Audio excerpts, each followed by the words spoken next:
For latest updates and short audio clips, follow us on Instagram, Reading the Author.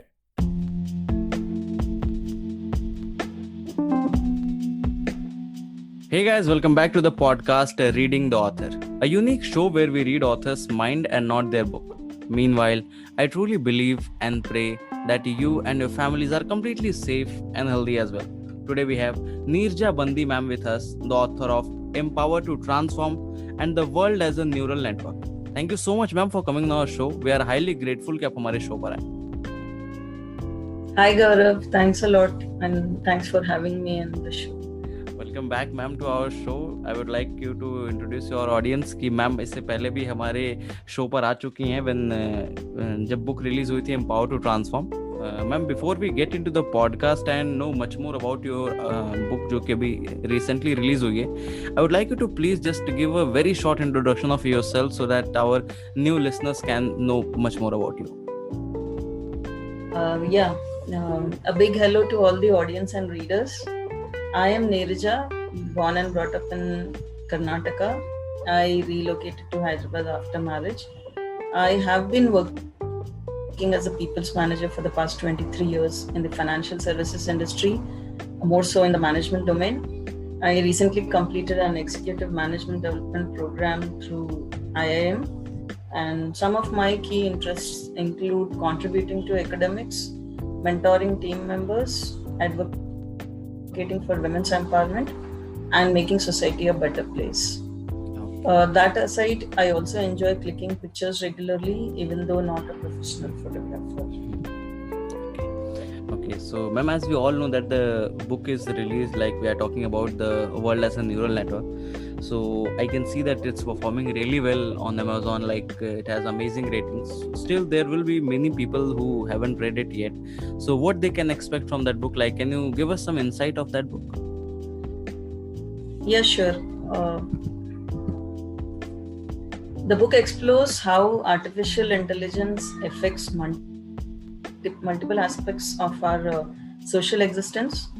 We normally believe that there are a set of natural motivators for humans, and technology is only a veneer. So my work sets out to deconstruct that notion and points out that humans are fundamentally social beings and are affected by technological transformation at a basic level. So it's basically about the data and artificial intelligence. So the data from our digital existence is actually processed by artificial intelligence and are guided by many recommender algorithms. So in spite of that, we understand very little of how these social forces interact with the advances in technology. So in this book, we explore complex topics like race, international politics, surveillance, etc. And what is their perspective of a society that is increasingly reliant on artificial intelligence. So what will be the future of humanity with the growing role of artificial intelligence? So all these will be answered, and the readers would introspect on the information that is provided in the book. Like ma'am, it seems to be really interesting. But ma'am, here comes a question out of my personal curiosity. Like, your first book was on women empowerment, and now this one is on AI. So can you share like what motivates you to write on this topic? Like, both are completely different, we can say. So what's that? Actually, I was just researching on a topic to write a book. First one was on Empower to Transform, because I worked in most of the women networks in my office. So that actually instigated me to write a book on women empowerment. But then after that book was published, I did not want to restrict myself to any specific genre. I wanted to try researching on different topics. And when I was researching on a topic to write my second book, I read some interesting facts about bots. Like, most AI bots are female. That is, for example, Siri and Alexa.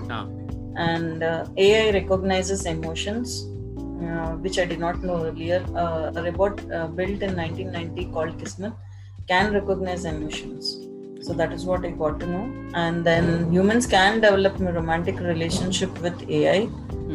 AI has also nationalities and passports. And AI can also write. All these facts I got to know about artificial intelligence. And these facts actually motivated me to know more about AI through research and ignited the inner fire in me to write a book on this topic. Okay. So, like, can we expect more such books from you, or there's something new, or you're trying some other genres as well? Like, what's the future plan? See, as mentioned earlier, my books basically focus on educating, informing, as well as entertaining the readers. So I do not want to restrict myself to any specific genre. Currently, I am working on 4 subjects. So there is one suspense thriller, there is one fiction as well included in it. So not sure which one would get published first. There is one anthology coming up, which would surely be the first of these 4. So in a week's time, it is on resilience. So I have combined with 7 other authors, and this book is going to be published shortly. And other details about the 3 books, I think people should need to wait and watch, as I do not want to let the cat out of the bag. Yeah, definitely. So, ma'am, as you just said, like, you want to educate people through your books, like, so is that your personal brand? What's up? Like, if from around like 5 years from now, if anyone sees a book named like, okay, ये book Neerja ma'am ने लिखी है, so what impact you want to create on their mind? Like, वो क्या सोच के आपको book उठाएंगे? Like, what they can expect from that book? Is there any planning goes behind that? See, for now, I'm totally writing on non-fiction.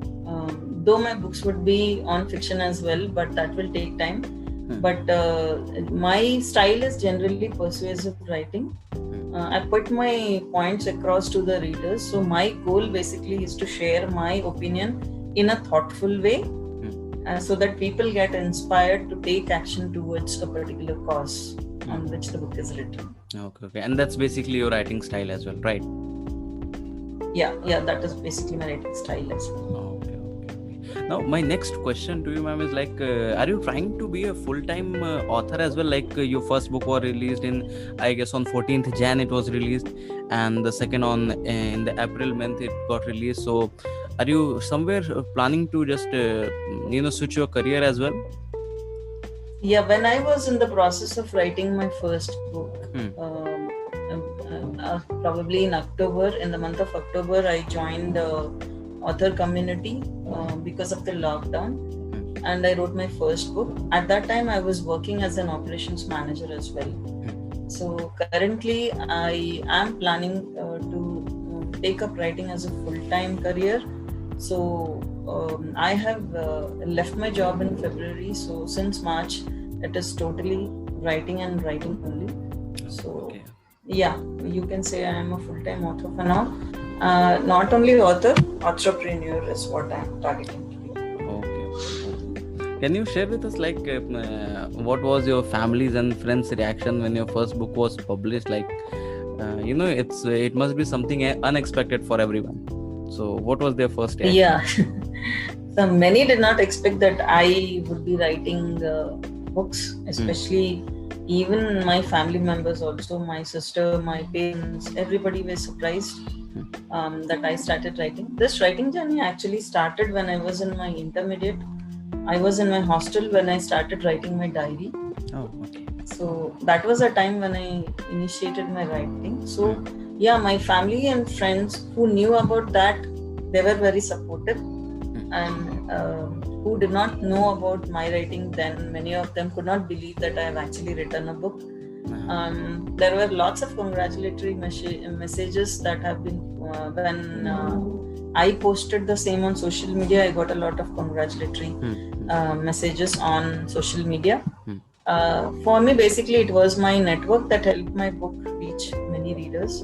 So also, a good thing about writing is you get appreciation from many people who actually do not know you properly.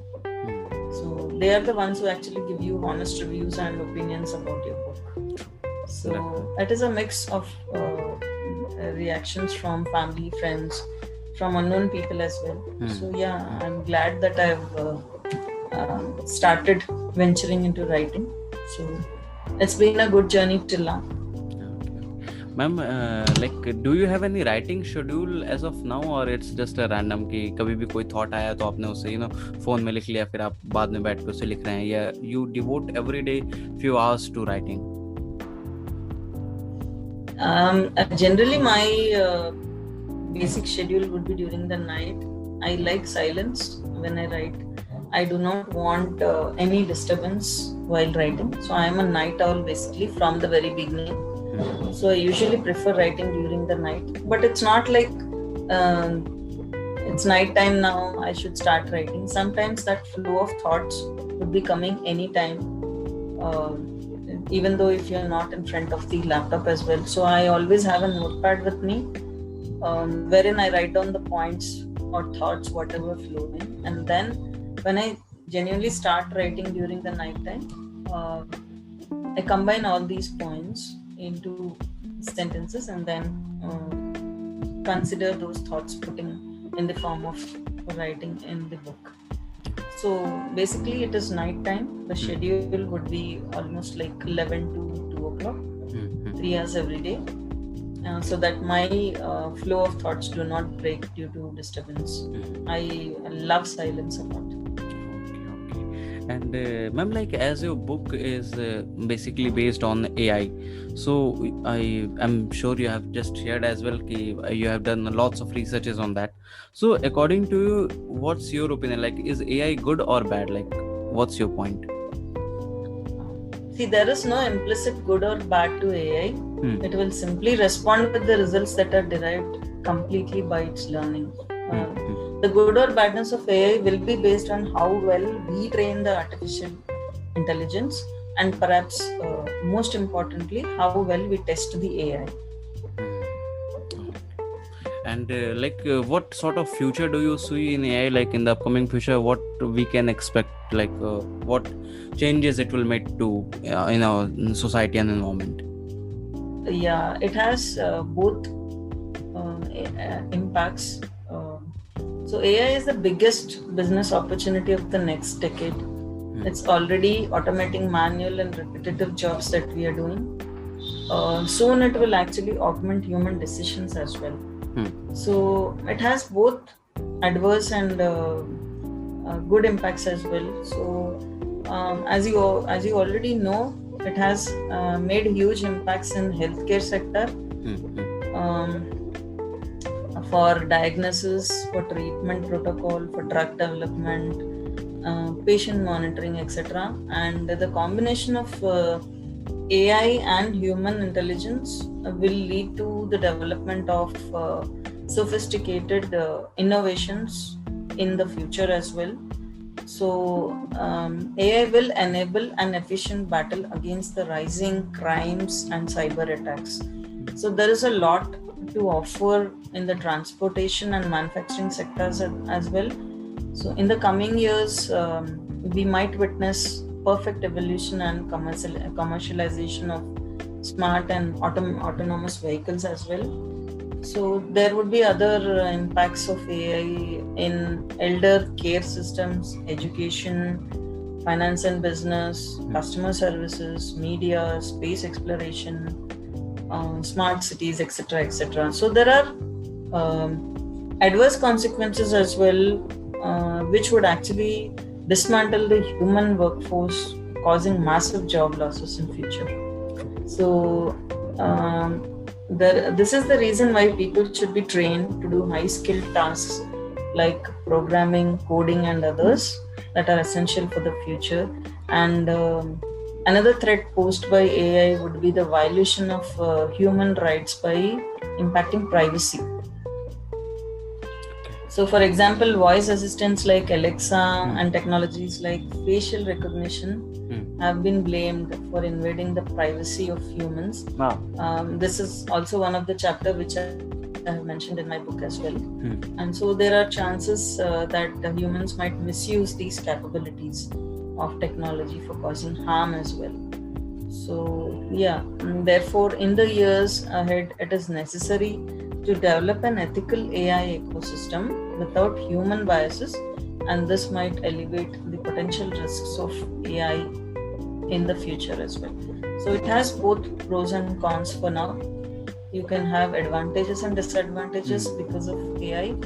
So it depends on how well you utilize it and how well the testing has been done to get the maximum benefits out of artificial intelligence. Definitely. In fact, ma'am, what I personally feel that completely depending on AI is what will restrict our thinking as well. What do you speak? Yeah, sure. You cannot completely depend on AI because artificial intelligence is generally again created by humans only. Definitely. So, ma'am, we have talked about your journey, we have talked about your books, upcoming plans, your personal branding. Now, coming to your personal life, can you share with us, what was the happiest moment of your life as of now?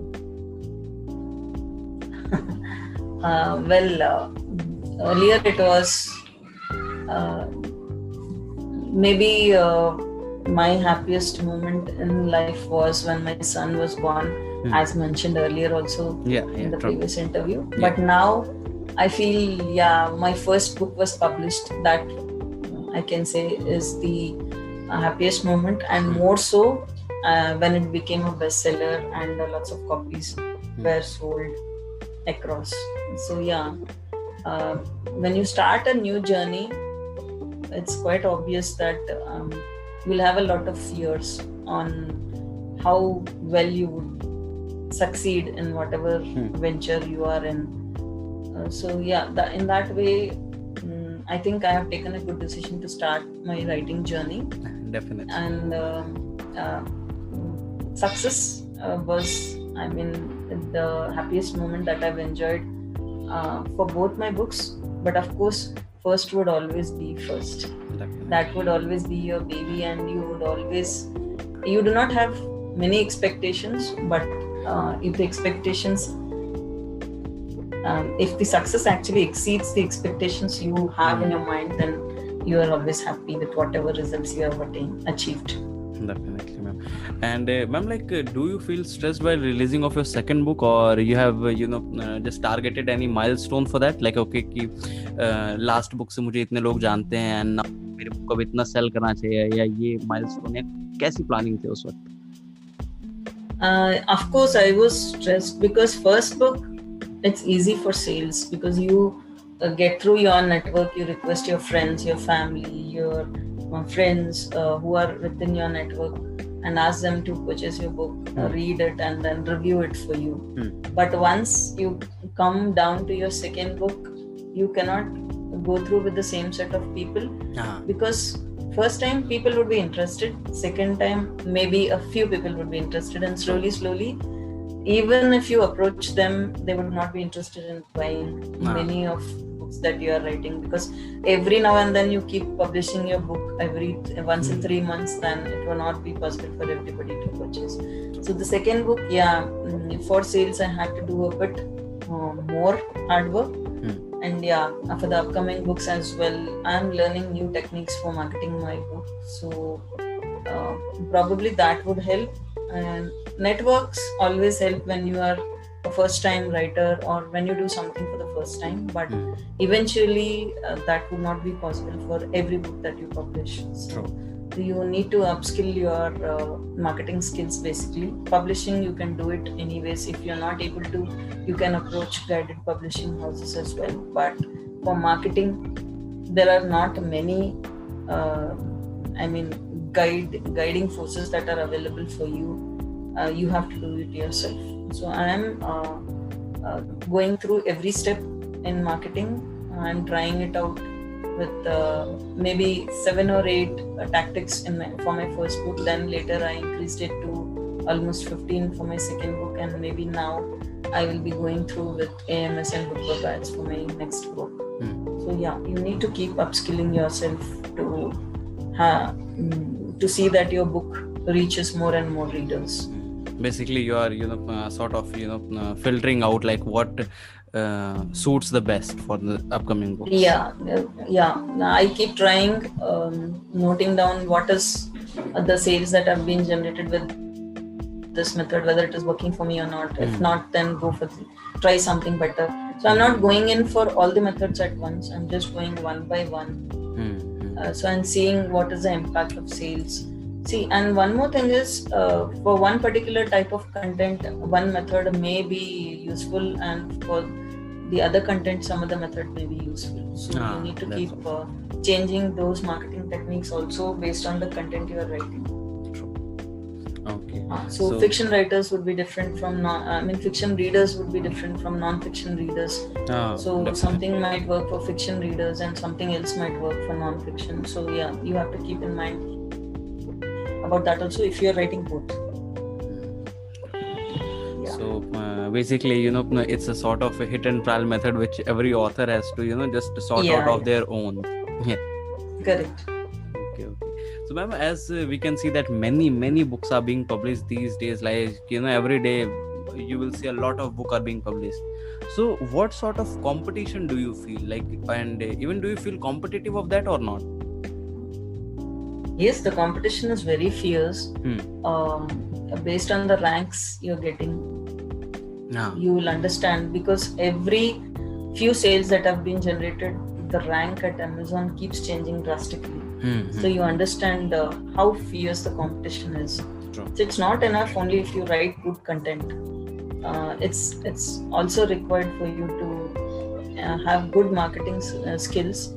Otherwise, even though your book is very good, and if it doesn't reach the readers, there is no point if you have wonderful content. So it's always important that though the content is good, you also need to see that the book reaches as many readers as possible. So for that, each and every individual author is responsible for his own book sales at Amazon, or may take it for any platform. It's not only Amazon, whichever platform you have your book on. So it's always important to have good marketing skills. So try doing everything to see that the book is marketed properly, and sales keep on increasing for each and every day when you start, once the book is published and available on the required platforms. Okay. So ma'am, like what's your current mental state? Like, what are the things which you want to focus upon as a person, or we can say as an author? What are the things which you are currently focusing upon? Yeah, for now I thought of focusing not only on one specific genre as mentioned earlier, but now there are many people who have requested me for fiction. So I'm trying out on fiction as well. So maybe my fourth book or my fifth book would be a fiction. I'm already in the process of writing a fiction book. Okay. So in a month's time, definitely that will be published. You should, as an author, you always should be researching, and it's not only important for you to know and write whatever you know. It's always important to write what the readers actually want. Even if you are not well equipped with that content, you can research a lot. Google is anyways available for you to have whatever information you want on any topic that you require. And of course, you have your friends, your colleagues, wherein you can have some surveys done and then decide on the topic that people actually are wanting to, and then start researching on the topic and write. So right now I'm focusing on trying different things in writing. It's not only on one topic. I've seen many people writing series of one, when they start writing one particular book on, for example, if they're writing on happiness, then series 1, 2, 3, 4 would be basically on happiness. Or if it's on mind, it's 1, 2, 3, 4 on mind. So I do not want generally to go through series, but I got a request for that as well. So probably there would be a series coming up on few personalities which I want to write. So I do not want to provide more details on it. Definitely we have to wait to know more. Yeah, to know more you need to wait for probably a month's time and see what is the book all about and what is the series all about. Okay. And my last question to you of this podcast is, ma'am, like, what are your advices for the upcoming authors? Like, there must be many people who will be inspired by listening to this podcast and start writing, or there must be many people who have typed their whole book in their laptop but still not published yet. So what's your one piece of advice for them? Many people, I have come across many authors who have the content ready, but due to some or the other reason they were not able to publish. And some people are still in the process of writing since long. There are people who have taken 10 years of research and have written a book. Some people have written it after researching for 20 years as well. I have seen many people in that zone also. So consistency is the key here.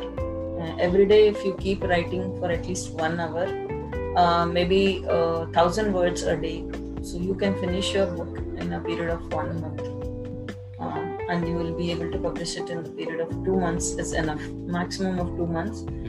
Though the researching takes some time, you can allot 1 month time for research. So you always have to value these small consistent efforts and you will definitely achieve big. In the words of Abdul Kalam, success is when your signature becomes an autograph. So, one more thing is, no one else sees the world quite the same way as you do. So, share your unique perspective with the world through your writing. So, whatever you want to share with the world, keep writing. And then perseverance fuels the learning experience, and patience beautifies it. So don't be in a hurry and don't delay it too much. Both ways. So a maximum of 5 to 6 months would be enough. If you even are not well versed with the content, you can do the research, write it, and then publish your book in a period of 5 to 6 months. When I can do it, I think everybody can do that. Okay, so that's all for today, guys. I hope you must have enjoyed this episode, and if you do, then do follow our podcast, Reading the Author, available on all the leading podcast platforms. And don't forget to buy and read the book. Just to go on Amazon, वहाँ पे आप type करें नीरजा बंदी, ma'am की दोनों books आ जाएंगी. जरूर खरीदें और जरूर पढ़ें. Thank you so much, ma'am, for enlightening us with your words. It was truly an amazing experience to have you on the show today. Thanks a lot, Gaurav. Thank you, ma'am.